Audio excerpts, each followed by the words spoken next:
Hello all, welcome to rise up IAS. So 30 days ethics challenge program ആയിരുന്നു. അതിൻ്റെ day 1 questions നമ്മൾ കണ്ടു അല്ലേ. അപ്പോൾ ആ ഡേ 1 ക്വസ്റ്റ്യൻസിൻ്റെ ആൻസർ കീയാണ് നമ്മൾ ഡിസ്കസ് ചെയ്യുന്നത്.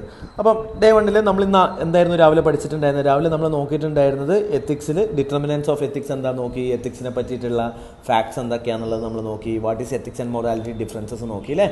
അപ്പം ഇന്ന് നമ്മൾ ഫസ്റ്റത്തെ ഡേയിലെ ക്വസ്റ്റ്യൻ എന്ന് പറയുന്നത് ethical behaviour is a product of both individual and social influence and examine the factors that shapes the ethics of an individual.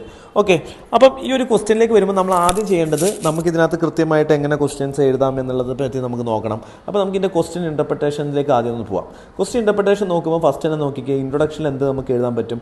ഒന്ന് ഇതിനകത്ത് പറയുന്നത് എത്തിക്സ് എന്ന് പറയുന്നത് എന്താണ് ബേസിക്കലി, അല്ലെങ്കിൽ എത്തിക്കൽ ബിഹേവിയർ എന്ന് പറയുന്നത് എന്തിൻ്റെ ഇൻഫ്ലുവൻസ് ആണ്? ഇൻഡിവിജ്വലിൻ്റെ ഇൻഫ്ലുവൻസ് ഉണ്ട്, സൊസൈറ്റീൻ്റെ ഇൻഫ്ലുവൻസ് വരുന്നുണ്ട് എന്നുള്ളതാണ് പറയുന്നത്. അതായത് സൊസൈറ്റിയും ഇൻഡിവിജ്വലും എന്ന് തമ്മിൽ ഒരു കോറിലേഷൻ നമുക്ക് കാണാൻ പറ്റില്ല. ഇപ്പോൾ ഫോർ എക്സാമ്പിൾ ഇവിടെ ഇൻഡിവിജ്വൽ ഞാൻ വരയ്ക്കുകയാണെന്നുണ്ടെങ്കിൽ ഇവിടെ സൊസൈറ്റി വരുവാണെന്നുണ്ടെങ്കിൽ ഇത് എങ്ങനെ റിലേറ്റഡ് ആണ്, ഈ രീതിയിൽ നമുക്ക് റിലേറ്റഡ് ആണെന്നുള്ള രീതിയിൽ പറയാം. അപ്പോൾ ആ പോകുന്ന പോലെയുള്ള ഒരു കോട്ട് വേണമെങ്കിൽ നമുക്ക് ഇൻട്രൊഡക്ഷനിലേക്ക് പറയാം. അപ്പോൾ ഒരു കോട്ട് വെച്ചിട്ട് നമുക്ക് എന്ത് ചെയ്യാൻ പറ്റും, തുടങ്ങുന്നത് ബെറ്റർ ആയിരിക്കും എന്ന് വേണമെങ്കിൽ പറയാം. ഇനി അതല്ല എന്നുണ്ടെങ്കിൽ നമുക്ക് എന്ത് ചെയ്യാൻ പറ്റും, കോട്ട് അല്ലെങ്കിൽ നമുക്ക് വേണമെങ്കിൽ എത്തിക്കൽ ബിഹേവിയറിനെ പറ്റിയിട്ടുള്ള രീതിയിലൊരു ഇൻട്രൊഡക്ഷൻ കൊടുക്കാം. പക്ഷേ it is better to go for quote related ആയിട്ടുള്ള ഒരു ക്വസ്റ്റ്യൻ ആണ് ഇവിടെ കുറച്ചുകൂടി നന്നായിട്ട് വരിക. എത്തിക്സ് എന്താണെന്നുള്ളത് ഡിഫൈൻ ചെയ്യേണ്ട ഒരു ആവശ്യകത ഇവിടെ വരുന്നില്ല. ഇനി ഫസ്റ്റ് പാർട്ടിലേക്ക് ഇങ്ങനെ നോക്കുമ്പോൾ എന്താണ്, എങ്ങനെയൊക്കെയാണ് എത്തിക്സ് എന്ന് പറയുന്നതിൻ്റെ എത്തിക്സിൽ ഇൻഡിവിജ്വലി എങ്ങനെയൊക്കെയാണ് നമ്മൾ റിലേറ്റ് ചെയ്തിരിക്കുന്നത്, അതേപോലെ തന്നെ സൊസൈറ്റിക്കലി എങ്ങനെയാണ് റിസർവ് ചെയ്തിരിക്കുന്നത് അല്ലേ. അതായത് ഒരു ആളുടെ എത്തിക്ക് എങ്ങനെയാണ് ഷേപ്പ് ചെയ്യുന്നതിന് എന്തൊക്കെ കാര്യങ്ങൾ ഇൻവോൾവ് ചെയ്യുന്നു, എങ്ങനെയാണ് അത് ഇൻഫ്ലുവൻസ് ചെയ്യുന്നത് എന്നുള്ളതാണ് ചോദ്യത്തിൽ പറയുന്നത്. അപ്പം ഇതിൻ്റെ കോട്ടിലേക്ക് വരുമ്പോൾ നമുക്ക് ഇൻട്രൊഡക്ഷൻ വേണമെങ്കിൽ ഇൻട്രൊഡക്ഷനിൽ നമുക്ക് വേണമെങ്കിൽ എങ്ങനെ എഴുതാം. ഇപ്പം അരിസ്റ്റോട്ടലിൻ്റെ ഒരു ഫേമസ് ആയ കോട്ട് ഉണ്ടല്ലോ, man is by nature a social animal അല്ലേ. സോ മാൻ ബൈ നേച്ചർ എന്താണ്, എ സോഷ്യൽ ആനിമലാണ്. ഓക്കെ, അപ്പോൾ സ്വാഭാവികമായിട്ടും നമുക്ക് ആ രീതിയിൽ പറയാം. സോഷ്യൽ ആനിമൽ ആയതുകൊണ്ട് തന്നെ എത്തിക്സ് എന്തായിരിക്കും, in ethics also man shaped by എന്തായിരിക്കും, ethics and ethics also influencer or shaped by man. അപ്പം രണ്ടുപേരും അങ്ങോട്ടും ഇങ്ങോട്ടും എന്താണ് ഇവിടെ ഒരു ഗിവ് ആൻഡ് ടേക്ക് ഉണ്ട്.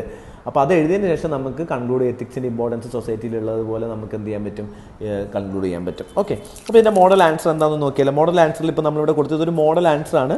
അപ്പോൾ നിങ്ങൾക്ക് ഇതിനകത്ത് ഡിഫറൻറ്റ്, ഞാൻ നേരത്തെ പറഞ്ഞ പോലെ കോട്ട് വെച്ച് തുടങ്ങുന്നതായിരിക്കും ബെറ്റർ ആയിട്ട് വരിക. അതല്ലെങ്കിൽ നിങ്ങൾക്ക് എന്താണ് അനദർ ഓപ്പർച്യൂണിറ്റി എന്ന് പറയുന്നത് ഇവിടെ എന്താണെന്നുള്ളത് ഡിഫൈൻ ചെയ്യാണ്. Ethical behaviour refers to action consistent with the moral principle of right and wrong. അപ്പോൾ എത്തിക്സ് എന്താണെന്നുള്ളത് ഇവിടെ ഡിഫൈൻ ചെയ്തിട്ടുണ്ട്. And it emerged from the interaction between individual values, internal compass, അതുപോലെ സൊസൈറ്റിക്കൽ വാല്യൂ. അപ്പം എന്താണ്, ഒരു ഇൻഡിവിജ്വലിൻ്റെ പെർസ്പെക്റ്റീവിലും എന്ത് ചെയ്യുന്നത്, എത്തിക്സ് ഡെവലപ്പ് ആവുന്നുണ്ട്. ആൻഡ് സൊസൈറ്റി, ഇത് സറൗണ്ടഡ് വിത്ത് ആ സൊസൈറ്റി ആയിട്ടുള്ള ഇൻട്രാക്ഷനിൽ എന്ത് ചെയ്യുന്നുണ്ട്, നമ്മുടെ എത്തിക്സ് നമുക്ക് ഡെവലപ്പ് ആവുന്നുണ്ടെന്ന് പറയാൻ പറ്റും. ഓക്കെ, അപ്പോൾ ഇപ്പം നമുക്ക് നമ്മുടെ പ്രഷർ ഗ്രൂപ്പുകൾ, നമ്മൾ ആളുകളൊക്കെ ഇതൊക്കെ എന്താണ് നമ്മളിങ്ങനെ നമുക്ക് പറയാം law and order, pressure group, അതേപോലെ തന്നെ സ്കൂള്, ഫാമിലി, ഇതൊക്കെ നമ്മൾ എത്തിക്സ് ഇൻഫ്ലുവൻസ് ചെയ്യുന്നു. ഇപ്പോൾ ഇവിടെ ഒരു ഡയഗ്രാം കൊടുത്തിട്ടുണ്ട്. ഡയഗ്രാം വേണമെങ്കിൽ ഇത് വളരെ സിമ്പിളായിട്ട് നിങ്ങൾക്ക് വരയ്ക്കാം. ഇതേപോലെ തന്നെ എക്സാക്ട്ലി വരയ്ക്കണം എന്നില്ല. നമുക്ക് എന്ത് ചെയ്യാൻ പറ്റും, ഇപ്പോൾ ഒരു ആക്ഷൻ എന്ന് പറയുന്നതിനകത്ത് ഒരാൾ ഒരു ആക്ഷൻ എടുക്കുമ്പോൾ ഇതിനെ രണ്ടായിട്ട് തരംതിരിക്കുക അല്ലേ. ഇൻഡിവിജ്വൽ ഇൻഫ്ലുവൻസ് എന്ന് പറഞ്ഞിട്ട് ഞാനിതിനെ തരംതിരിക്കുന്നു. ഒന്ന് സൊസൈറ്റിക്കൽ ഇൻഫ്ലുവൻസ് എന്ന് പറയുന്നു. ഇനി സൊസൈറ്റിക്കൽ ഇൻഡിവിജ്വൽ ഇൻഫ്ലുവൻസിൻ്റെ അടിയിൽ എന്ത് ചെയ്യുന്നു, ബേസിക്കലി ഇൻഡിവിജ്വൽ ഇൻഫ്ലുവൻസ് ഇതിൽ ഒരു എക്സാമ്പിൾ കൊടുക്കുന്നു, സൊസൈറ്റിയിൽ ഒരു എക്സാമ്പിൾ കൊടുക്കുന്നു. And this is leading to ethical action. Ethical action will lead to എന്താണ്, ബേസിക്കലി ഗുഡ് ഗവേണൻസിലേക്ക്. ഇപ്പോൾ ഓഫീസറാണെന്നുണ്ടെങ്കിൽ ഗുഡ് ഗവേണൻസ് അല്ലെങ്കിൽ എത്തിക്കൽ ഗവേണൻസിലേക്ക് പോകുന്നു എന്ന രീതിയിലും നമുക്കൊരു ഡയഗ്രാം കൊടുക്കാം. ഇനി ഫാക്ടേഴ്സ് ഷേപ്പിംഗ് എത്തിക്കൽ ഇൻഡിവിജ്വൽ എത്തിക്സിൽ കുറേ ഫാക്ടേഴ്സ് നമ്മൾ രാവിലെയും ക്ലാസ്സിൽ ഡിസ്കസ് ചെയ്തു. അത് തന്നെ എഴുതിയാൽ മതി. എന്തൊക്കെയാണ്, ഒരാളുടെ പേഴ്സണൽ എക്സ്പീരിയൻസ് അല്ലേ, അയാളെ സംബന്ധിച്ചോളം അയാളുടെ പേഴ്സണൽ എക്സ്പീരിയൻസ് എത്തിക്സിനെ ഷേപ്പ് ചെയ്യും. ഇവിടെ ഒരു എക്സാമ്പിൾ കൊടുത്തിട്ടുണ്ട്, Lal Bahadur Shastri, voluntary retirement railway minister. Once എന്താണ്, അദ്ദേഹം ലൈക്ക് 1956 ട്രെയിൻ ആക്സിഡൻറ്റിൽ എന്ത് ചെയ്തു, 150 ആളുകളെ കൊന്ന സമയത്ത്, മരണപ്പെട്ട സമയത്ത് അതിൻ്റെ റെസ്പോൺസിബിലിറ്റി ഏറ്റെടുത്ത്, that is his personal values ആണ് അവിടെ കാണിക്കുന്നത്, അതുപോലെ പേഴ്സണൽ എക്സ്പീരിയൻസ് ആണ് കാണിക്കുന്നത്. അതുപോലെ തന്നെ ക്രൈസിസ് ഓഫ് കൺസെൻസ് അല്ലേ, നമ്മുടെ മനസ്സാക്ഷിക്ക് അനുസരിച്ച് നമുക്ക് എന്ത് ചെയ്യാൻ പറ്റും, ഡിസിഷൻസ് എടുക്കുന്നതിൻ്റെ ഒരു എക്സാമ്പിളായിട്ട് നമുക്ക് കാണാം. അപ്പോൾ ഈ എക്സാമ്പിളുകൾ നിങ്ങൾ നോട്ട് ചെയ്ത് വെക്കണം. എന്തിനാണെന്ന് വെച്ച് കഴിഞ്ഞാൽ ഇവിടെ മാത്രമല്ല, നാളെ നിങ്ങൾ എഴുതുന്ന പല ആൻസേഴ്സിനും നിങ്ങൾക്ക് ഈ എക്സാമ്പിൾസ് യൂസ് ചെയ്യാം. അപ്പോൾ ഒരു എക്സാമ്പിൾസിനെ മൾട്ടിപ്പിൾ സ്ഥലങ്ങളിൽ യൂസ് ചെയ്യാൻ പറ്റുന്ന രീതിയിലേക്ക് പഠിച്ചു വെക്കുക എന്നുള്ളതായിരുന്നു ഇന്നത്തെ അസൈൻമെൻറ്റും. അപ്പോൾ ആ അസൈൻമെൻറ്റ് നിങ്ങൾ ചെയ്തിട്ടുണ്ടാവുമെന്ന് വിശ്വസിക്കുന്നു. അതേപോലെ തന്നെ രണ്ടാമത്തെ ഇതെന്താണ്, പേഴ്സണൽ വാല്യൂസ്, മൊറാലിറ്റീൻ്റെ കാര്യം നമ്മൾ പറഞ്ഞു. ഇപ്പം ഒരു person, Gandhi believing that honesty വളരെ ഇമ്പോർട്ടൻ്റ് ആണെന്ന് വേണമെങ്കിൽ നമുക്ക് പറയാം അല്ലേ.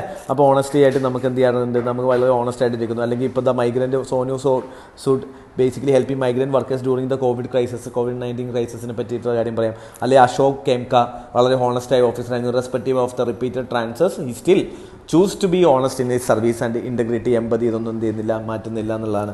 സോ അത് പേഴ്സണൽ വാല്യൂസ്, ഇമോഷണൽ ഇൻ്റലിജൻസ് പറയാം. അതേപോലെ തന്നെ സെൽഫ് ഇൻട്രസ്റ്റ് ആൻഡ് ആസ്പിറേഷൻസ്, അതേപോലെ നോളജ് ബേസ്ഡ്, നമ്മുടെ നോളജ്, ഇതൊക്കെ എന്ത് ചെയ്യുന്നുണ്ട്, നിങ്ങളെ ഇൻഫ്ലുവൻസ് ചെയ്യുന്നുണ്ട്. ഈ എക്സാമ്പിൾസുകളും നിങ്ങൾക്ക് നോക്കി വെക്കാവുന്നതാണ്.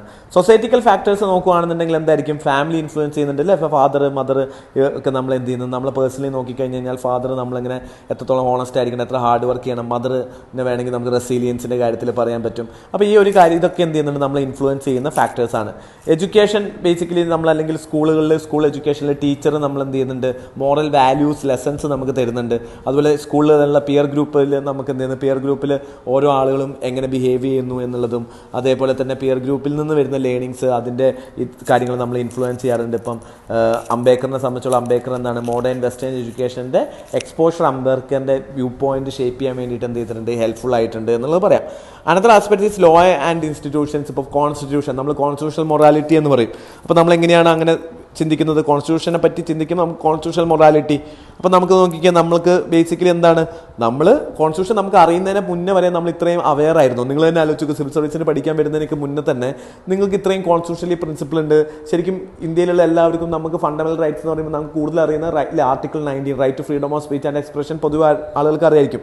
പക്ഷെ അത് കഴിഞ്ഞിട്ട് ഏതൊക്കെയാണ് ഫണ്ടമെന്റൽ റൈറ്റ്സ് എന്നൊന്നും പൊതുവേ നമുക്ക് അറിയില്ല. അപ്പം നമ്മൾ ഇത് റൈറ്റ്സിനെ പറ്റി നമ്മൾ ബോധവാന്മാരല്ലാത്തത് കൊണ്ട് തന്നെ നമ്മൾ എങ്ങനെയാണ് ബാക്കിയുള്ള ഒരു റെസ്പോൺസിബിൾ ആയിട്ട് ബിഹേവ് ചെയ്യണം നമുക്കറിയില്ല. അപ്പോൾ ഇങ്ങനെയുള്ള കോൺസ്റ്റിറ്റ്യൂഷൻ ലോ ഒക്കെ എന്ത് ചെയ്യുന്നുണ്ട്, നമുക്കിങ്ങനെ സ്റ്റാൻഡേർഡ്സ് കീപ്പ് ചെയ്യുന്നുണ്ട്. ഇതേപോലെ തന്നെയാണ് കോഡ് ഓഫ് കണ്ടക്ട്സ് അല്ലേ. കോഡ് ഓഫ് കോണ്ടക്ട്സ് നിങ്ങൾ നോക്കിക്കേ. ഇപ്പം നമ്മളൊരു ഓഫീസിൽ വർക്ക് ചെയ്യുന്ന സമയത്ത് അവിടെ എന്ത് ചെയ്യണം, എന്താണ് കോഡ് ഓഫ് കണ്ടക്ട് എന്ന് പറയുന്നത്, ഡു ആൻഡ് ഡോൺസ് ഡു എന്താണ് അല്ലേ. ഒരു ഓഫീസിൽ എന്തൊക്കെ കാര്യങ്ങൾ ചെയ്യാം, എന്തൊക്കെ ചെയ്യാൻ പാടില്ല. അപ്പോൾ ഇങ്ങനെയുള്ള കാര്യങ്ങളൊക്കെ ഉള്ളത് കൊണ്ട് നമുക്ക് കൃത്യമായിട്ട് എങ്ങനെയാണ് നമ്മുടെ എത്തിക്കൽ വാല്യൂസ് ഷേപ്പ് ചെയ്യേണ്ടത് എന്നുള്ളത് നമുക്ക് എന്ത് ചെയ്യാൻ പറ്റും, മനസ്സിലാക്കാൻ പറ്റും. അപ്പോൾ അതും നമ്മുടെ എത്തിക്കൽ വാല്യൂസിന് എന്ത് ചെയ്യുന്നുണ്ട്, ഇൻഫ്ലുവൻസ് ചെയ്യുന്നുണ്ട്. പിന്നെ നോക്കിയാൽ മീഡിയാസ്, ഇപ്പോൾ ഫോർ എക്സാമ്പിൾ മൂവീസ്, ഇപ്പം നമ്മൾ ടോക്സിക് എന്ന് പറഞ്ഞ മൂവി റിലീസാകാൻ പോകുന്നുള്ളൂ. അത് കാണുമ്പോൾ അറിയാം ഗീതു മോഹൻദാസ് എന്താ ചെയ്തിരിക്കുന്നത്. പക്ഷേ നമ്മൾ നോക്കുകയാണെന്നുണ്ടെങ്കിൽ ഇപ്പം വളരെ ടോക്സിക് ആയിട്ടുള്ള കുറേ മൂവീസ്, ഇപ്പോൾ അർജുൻ റെഡ്ഡി, അപ്പോൾ ഇങ്ങനത്തെ മൂവീസ് വരുമ്പോൾ നമ്മൾ പാട്രിയാർക്കൽ വാല്യൂസിനെ നമ്മൾ എന്ത് ചെയ്യുന്നു, വീണ്ടും നമ്മൾ പ്രൊമോട്ട് ചെയ്യുന്നു. അത് ആളുകൾ എന്ത് ചെയ്യുന്നു, അട്രാക്റ്റഡ് ആവുന്നു. അതേപോലെ തന്നെ ഇപ്പം ചിലപ്പം ഫെമിനിസ്റ്റ് മൂവ്മെൻറ്റ് പോലെയുള്ള ഇപ്പം നമ്മൾ ജയ് എന്ന് പറയുന്ന മൂവീസ്, അതും അല്ലെങ്കിൽ ഗ്രേറ്റ് ഇന്ത്യൻ കിച്ചൺ അല്ലെങ്കിൽ തപ്പഡ്. സോ ഈ മൂവീസ് എന്ത് ചെയ്യുന്നുണ്ട്, these movies are actually educating people. So നമുക്ക് എന്ത് ചെയ്യുന്നു, ഓക്കെ, ഒരു സ്ത്രീയെ തല്ലുന്ന അല്ലെങ്കിൽ സ്ത്രീയെ സബ്ജുഗേറ്റ് ചെയ്യുന്നത് റോങ് ആണെന്ന് നമുക്ക് മനസ്സിലാവുന്നു. ആ റോങ് ആവുന്നതെന്ന് നമുക്ക് മനസ്സിലാവുന്നതിൻ്റെ ഭാഗമായിട്ട് നമ്മൾ എന്ത് ചെയ്യുന്നു, വീണ്ടും നമ്മുടെ ആ എത്തിക്കൽ വാല്യൂസ് അല്ലെങ്കിൽ മൊറാലിറ്റീനെ എന്ത് ചെയ്യുന്നുണ്ട്, നമ്മൾ ഷേപ്പ് ചെയ്യുന്നു എന്നുള്ളതാണ്. അപ്പം നെഗറ്റീവായിട്ടും ഷേപ്പ് ചെയ്യാം, പോസിറ്റീവായിട്ടും ഷേപ്പ് ചെയ്യാം. അപ്പോൾ ഇതും എന്ത് ചെയ്യുന്നുണ്ട്, ഇൻഫ്ലുവൻസ് ചെയ്യുന്നുണ്ട്. അതിനകത്ത് നമുക്ക് എന്ത് ചെയ്യാൻ പറ്റും, എക്സാമ്പിൾസ് കൊടുക്കാൻ പറ്റും. അതേപോലെ തന്നെ മോഡേൺ സൊസൈറ്റിയിലേക്ക് നമുക്ക് നോക്കുന്ന സമയത്ത് നമുക്ക് കൃത്യമായിട്ട് പറയാൻ പറ്റും. ഇപ്പം സോഷ്യൽ മീഡിയ, ഇപ്പോൾ സോഷ്യൽ മീഡിയയിലുള്ള റീൽസ് നമ്മൾ ഇൻഫ്ലുവൻസ് ചെയ്യുന്നുണ്ട്, ആളുകൾ എങ്ങനെയാണ് ബിഹേവ് ചെയ്യുന്നത്. അല്ലെങ്കിൽ സോഷ്യൽ മീഡിയയിൽ നിന്ന് ഇപ്പം വാട്സപ്പ് യൂണിവേഴ്സിറ്റി നമ്മൾ പറയില്ല. അപ്പോൾ ഇതൊക്കെ എന്താണ്, ബേസിക്കലി നമ്മൾ informations R gathered based on social media. ഇപ്പോൾ നമ്മൾ പണ്ട് ന്യൂസ് TV കാണുന്ന പോലെ ഇപ്പം നമ്മൾ എന്താണ്, സോഷ്യൽ മീഡിയയിൽ നിന്നാണ് നമ്മൾ ന്യൂസുകൾ അറിയുന്നത്. അപ്പം അങ്ങനെയുള്ള അവിടെ നിന്ന് വരുന്ന കാര്യങ്ങൾ, നമ്മൾ അവിടുത്തെ ട്രെൻഡ്, ഇങ്ങനത്തെ ആളുകൾ അക്സെപ്റ്റൻസ് വരുന്നത് നമ്മൾ എന്ത് ചെയ്യാറുണ്ട്, ഹെൽപ്ഫുൾ ആവാറുണ്ട്. റിലീജിയൻ, എല്ലാവർക്കും ട്രഡീഷണലി റിലീജിയനിൽ നിന്നാണ് മേജറായിട്ട് എത്തിക്കൽ അല്ലെങ്കിൽ ഫിലോസഫിക്കൽ വാല്യൂസ് ഒക്കെ ഉണ്ടാവുന്നത്. അപ്പോൾ റിലീജിയൻ പല രീതിയിൽ നമ്മൾ എന്ത് സത്യം പറയണം, റൈറ്റ് കണ്ടക്ട് ചെയ്യണം, കർമ്മ. അപ്പോൾ വി ഓൾസോ ബിലീവ് ദ നമ്മൾ ചെയ്യുന്നതിൻ്റെ ഫലം നമുക്ക് ഉണ്ടാവും. അപ്പോൾ അതിൻ്റെ ഭാഗമായിട്ട് കർമ്മയിൽ വിശ്വസിക്കുന്നു. സ്റ്റേജസ് ഓഫ് ലൈഫ്, അതെല്ലാം എന്താണ്, എത്തിക്കൽ വാല്യൂസ് പ്രിൻസിപ്പിൾ നമ്മളെ ഇൻഫ്ലുവൻസ് ചെയ്യുന്നതാണ്. പിയർ ഗ്രൂപ്പിൻ്റെ കാര്യം ഞാൻ ഓൾറെഡി പറഞ്ഞു. അപ്പം ഇത്രയും പോയിന്റ്സ് എഴുതണമെന്നില്ല. നിങ്ങൾ എന്ത് ചെയ്യുക, ഇതൊരു 10 മാർക്കിൻ്റെ ക്വസ്റ്റ്യൻസ് ആണ്. നമ്പർ ഓഫ് പോയിന്റ്സിലേക്ക് കൂടുതൽ ഫോക്കസ് ചെയ്യുന്നതിനെക്കാട്ടും കൂടുതൽ ക്വാളിറ്റി ഓഫ് പോയിന്റ്സ് കൂടി എന്ത് ചെയ്യുക, ഫോക്കസ് ചെയ്തിട്ട് തന്നെ ആൻസർ എഴുതുന്നതിനെ പറ്റിയിട്ട് ആലോചിക്കുക. ഓക്കെ, സോ ആ രീതിയിൽ നോക്കുക. അതുപോലെ തന്നെ പോയിന്റ്സിന് എക്സാമ്പിൾസ് കൊടുക്കുക. 2 പാർട്ടായിട്ട് എഴുതാൻ വേണ്ടി നോക്കുക. And ultimately then you have to conclude the answers. ഇവിടെ ഒരു കോട്ട് കൊടുത്തിട്ടുണ്ട്, man is not born moral, he becomes moral only in society. Emile ഡർക്കെയിമിൻ്റെ കോട്ടാണ്. അപ്പോൾ അത് എഴുതാം. അല്ലെങ്കിൽ ethical conduct is not accidental, it is cultivated through the alignment of personal and ഇത് ജനറേറ്റ് ചെയ്തു എന്നുള്ളതാണ്. അല്ലെങ്കിൽ നമുക്ക് പറയാം, ethics is just like a electricity, it is present everywhere but we cannot feel it, but when the switch is on you can see the light എന്നുള്ളതാണ്. അപ്പം when the ethics is there you can see the light in the room. So അതുപോലെ എന്താണ്, but you cannot see it, എന്താണ്, current നമുക്ക് കാണാൻ പറ്റില്ല, പക്ഷേ it is there. So അതുപോലെയാണ് ethics. Ethics is there in the society which you cannot see it, but through our human actions you can see the light of ethics എന്നുള്ള പോലെ നമുക്ക് എന്ത് ചെയ്യാൻ പറ്റും, കണക്ട് ചെയ്യാനും പറ്റും. അപ്പം ഇതുപോലെ എന്ത് ചെയ്യാം, നല്ല രീതിയിൽ ആൻസർ എഴുതാം. നിങ്ങളുടെ ആൻസേഴ്സൊക്കെ മെൻറ്റേഴ്സ് ഇപ്പോൾ ഇവാലുവേറ്റ് ചെയ്യും. So happy learning. So day 1 കഴിഞ്ഞിരിക്കുന്നു കേട്ടോ. Thank you.